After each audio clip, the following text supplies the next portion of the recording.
இங்க பாரு சாமி, இப்போ உனக்கு கல்யாணம் ஆயாச்சு, உன்னை நம்பி ஒரு பிள்ளையும் வந்தாச்சு.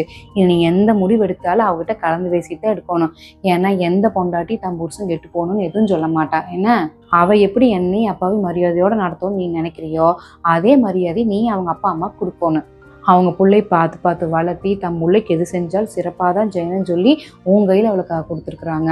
அவளை விட ஒரு பெரிய சொத்து உனக்கு என்ன வேணும்? நாளைக்கு அது வேணும் இது வேணும்னு சொல்லி மாமனார் மாமியார்ட்ட போய் எதுக்கும் நிற்கவும் கூடாது, எதிரும் பார்க்கக்கூடாது. நீ இந்த உலகத்துல பொழைக்கிற கலவா நாங்கள் உன்னை நல்லா படிக்க வச்சிருக்கோம், உனக்கு அது போது என்ன?